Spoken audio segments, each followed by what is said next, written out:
कोपरगाव तालुका education सोसायटीचे के बी रोहमारे कनिष्ठ महाविद्यालय जवळके इयत्ता 12वी वाणिज्य विषय बुक कीपिंग अकाउंटन्सी या ऑनलाईन लेक्चर सिरीजमध्ये मी प्राध्यापक सोनवणे सर आपले सहर्ष स्वागत करतो. आपण introduction to partnership firm and partnership final account clear करत असताना आपण आत्तापर्यंत 9 प्रॉब्लेम क्लिअर केलेले आहे. 10 नंबरचा प्रॉब्लेम आपला चालू आहे आज.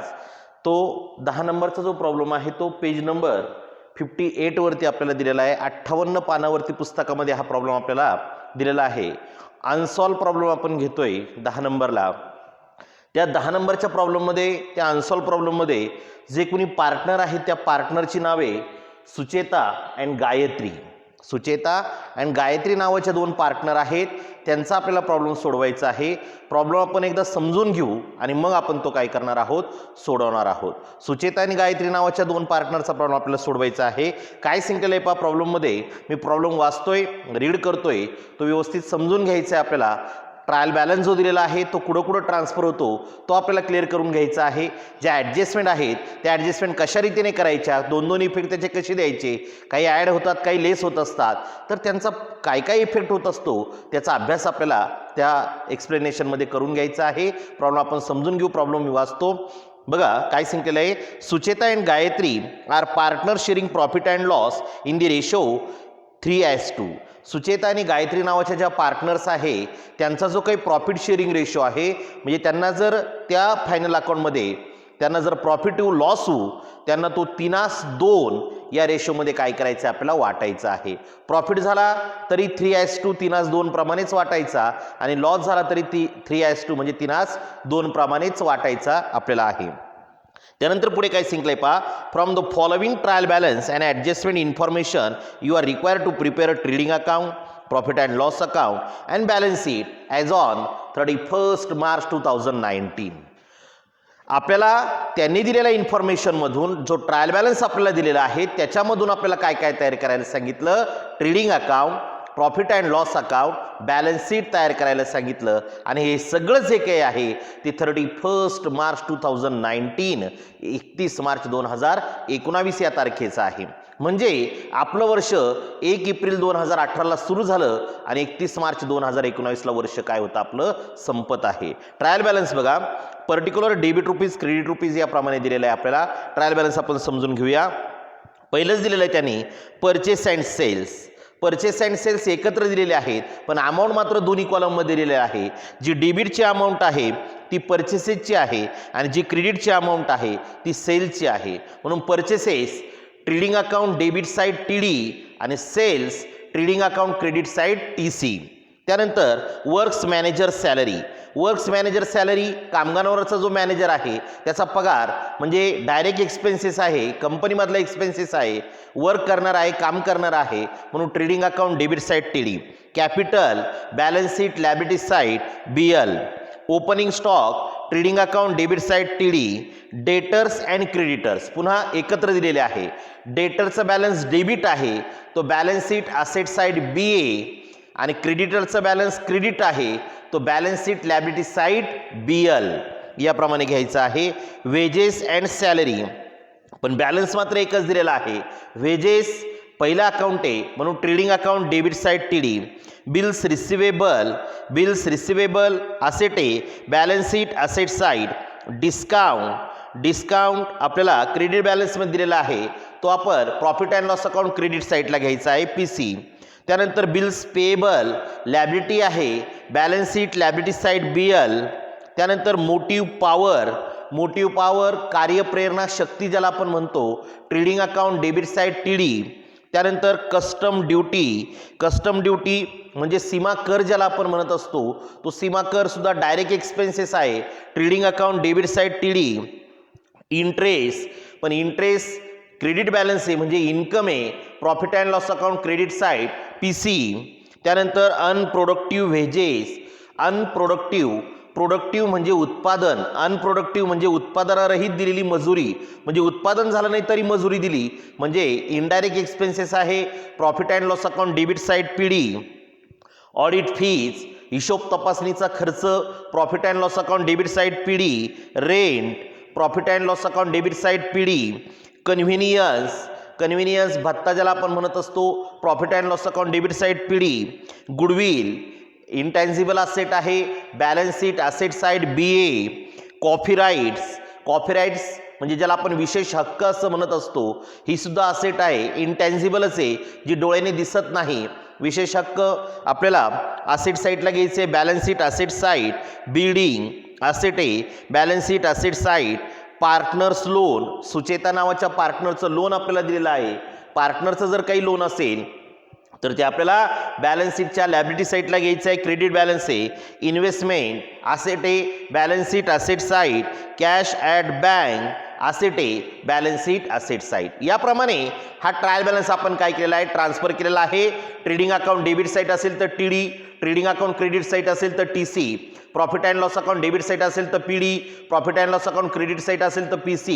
त्यानंतर बॅलन्स शीट असेट साईड असेल तर BA आणि बॅलन्स शीट लायबिलिटी साईड असेल तर BL शब्द आपण लिहिलेला आहे त्यानुसार हे सर्व अकाउंट्स आपल्याला असेट्स आपल्याला इन्कम आपल्याला एक्सपेन्सेस आपल्याला काय करायचे आहे ट्रान्सफर करायचे आहे त्याचनंतर जे ॲडजस्टमेंट आपल्याला दिलेले असतात त्या ॲडजस्टमेंटचे पण आपल्याला दोन इफेक्ट द्यावे लागत असतात ते दोन इफेक्ट दिल्याशिवाय आपला प्रॉब्लेम टॅली होत नाही म्हणून प्रत्येक ॲडजस्टमेंटचे दोन इफेक्ट दिल्याशिवाय पुढची ॲडजस्टमेंट घ्यायची नाही आणि प्रत्येक ॲडजस्टमेंट एक ॲड होते किंवा लेस होत असते किंवा काही आहे तशाच आपल्याला लिहायचे असतात मग काय ॲडजस्टमेंट आहे पहा पहिली ॲडजस्टमेंट त्यांनी सांगितली Stock on 31st March 2019 was valued at rupees 19,700. 31 March 2019 म्हणजे वर्षाचा शेवट म्हणजे क्लोजिंग स्टॉक आहे क्लोजिंग स्टॉक 19,700 रुपये दिलेला आहे 19,700 क्लोजिंग स्टॉक सर्वात सोपी ॲडजस्टमेंट आपल्याकडं trading account credit side and balance sheet asset side मी ज्या 27 ॲडजस्टमेंट तुम्हाला शिकवल्या त्यामध्ये ही पहिलीच ॲडजस्टमेंट आहे closing stock trading account credit side and balance sheet asset side तर लिहून घ्या ब्रॅकेटमध्ये TC अँड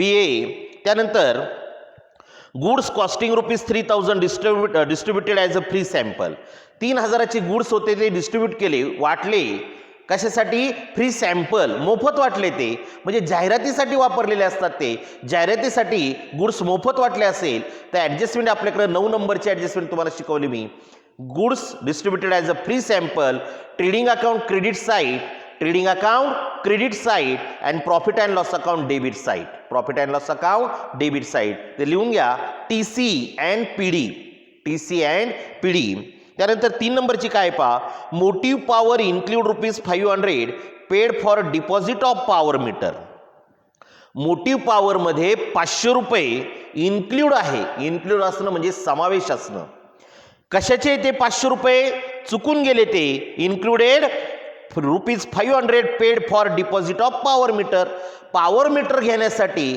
जे डिपॉझिट द्यायचं होतं ₹500 ते चुकून त्या मोटिव्ह पॉवरमध्ये काय झालं ॲड झालं मग आता चुकून झालं ते म्हणून आपल्याला रॉंगली इन्क्लुडेड म्हणावं लागेल तिथं आणि मोटिव्ह पॉवरमधून काय करावं लागतील आपल्याला लेस करावे लागतील less from motive power from trading account debit side trading अकाउंटच्या डेबिट साईडला जे मोटिव्ह पॉवर आहे त्यामधून ₹500 लेस करायचे आणि पॉवर मीटर आपली असेट आहे म्हणून सेकंड इफेक्ट बॅलन्स शीटच्या पुढे द्यायचा असेट साईडला द्यायचा आहे तर लिहा लेस TD अँड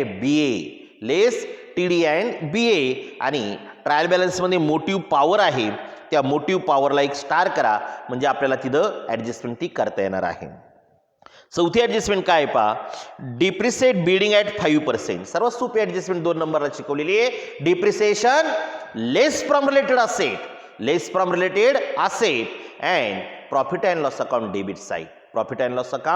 debit side 2 नंबरचीच ॲडजस्टमेंट शिकवलेली depreciation less from related asset balance शीटच्या असेट साईडला बिल्डिंग मधून 5% लेस करायचे आणि त्याचा second effect profit and loss अकाउंटच्या पुढे घ्यायचा डेबिट साईडला घ्यायचा आहे बिल्डिंगला एक स्टार करून घ्या 5 नंबरला काय पहा write off ₹2,000 for bad debts and maintain RDD at 3% on debtors bad debts आपल्याला काय करायचे आहेत लेस करायचे ₹2,000 आणि 3% आपल्याला RDD करायचे आपल्याला लेस करायचे बॅड डेट्स असेल RDD असेल काय करतो आपण less from debtors and profit and loss account debit side तुम्हाला 5 नंबर आणि 6 नंबरची ॲडजस्टमेंट शिकवलेली आहे 27 मध्ये. Bad debts and RDD less from debtors and profit and loss account debit side. तिथल्या लेस BA and PD, less BA and PD आणि डेटर्सला 2 star करा, कारण 2 ॲडजस्टमेंट आहे. एक बॅड डेब्टची आहे 2000ची आणि 3% आरडीडीची आहे. त्यानंतर 6वी ॲडजस्टमेंट काय सांगताय पहा. Bills receivable included a dishonour of bill ₹4000. Dishonour झालं. डिसऑनर होणं म्हणजे अमान्य होणं, म्हणजे त्या बिलाचा अनादर झाला. 4000 रुपयाचं जे बिल मिळणार होतं ते बिल डिसऑनर झालं, म्हणजे त्या बिलाचे पैसे आपल्याला मिळाले नाही. डिसऑनर बिल शिकवलेलं आहे तुम्हाला. काय करायचंय, बिल्स रिसिवेबल जर डिसऑनर झालं असेल तर लेस फ्रॉम बिल्स रिसिवेबल, बॅलन्स शीटच्या असेट साईडला बिल्स रिसिवेबल मधून लेस करायचं आणि तिथंच बॅलन्स शीटच्या असेट साईडलाच डेटर्समध्ये काय करायचं, ॲड करायचं. म्हणजे हा एकमेव अशी ॲडजस्टमेंट आहे की ज्याचे इफेक्ट दोन्ही पण एकाच बाजूला जात असतात. Less from bills receivable on balance sheet asset side and add in to debtors on balance sheet asset side.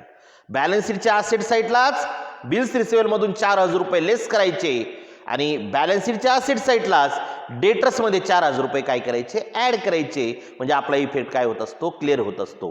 पण 5 नंबरची जी ॲडजस्टमेंट आहे बॅड डेब्ट्स आणि आरडीडीची, त्याच्या अगोदर आपल्याला ही 6 नंबरची ॲडजस्टमेंट करावी लागेल. डेटर्स आपल्याला जे दिलेले आहेत ते डेटर्स आहेत 47,500 रुपये, 47,500 रुपीज डेटर्स आहे. त्याच्यामध्ये सर्वात प्रथम आपण हे 4000 रुपये काय करणार आहे, ॲड करणार आहे आपण डिसऑनर बिलाचे, आणि मग उरलेल्या रकमेत आपण 2000 रुपये बॅड डेब्टचे लेस करणार आणि मग उरलेल्या रकमेवर 3% काय काढणार, आरडीडी. म्हणजे जरी ॲडजस्टमेंट 6 नंबरला दिलेली असली तरी अगोदर आपल्याला 6 नंबरची करायची, नंतर आपल्याला 5 नंबरची करायची आहे. म्हणजे डिसऑनर बिलाचे पैसे ॲड करून घ्यायचे, नंतर बॅड डेब्ट्स लेस करायचे, नंतर उरलेल्या अमाऊंटवर आरडीडी आपल्याला क्रिएट करायची आहे 3%. याप्रमाणे आपल्याला प्रॉब्लेम सोडवायचा आहे. त्याच्या अगोदर बिल्स रिसिवेबल एक स्टार करा आणि डेटर्सला आणखी 3रा स्टार करा. डेटर्सवरती 3 ॲडजस्टमेंट आहेत. आता डिसऑनर बिल ॲड होणार आहे, बॅड डेब्ट्स 2000 लेस होणार आहे आणि 3% आरडीडी काढायची आपल्याला. म्हणजे डेटर्स खाली आपल्याला बरोबर 3 ॲडजस्टमेंटसाठी 6 ओळी आपल्याला काय सोडायच्या आहेत, जागा सोडायच्या आहेत. व्यवस्थित आपल्याला तो प्रॉब्लेम काय करायचा आहे, सोडवायचा आहे.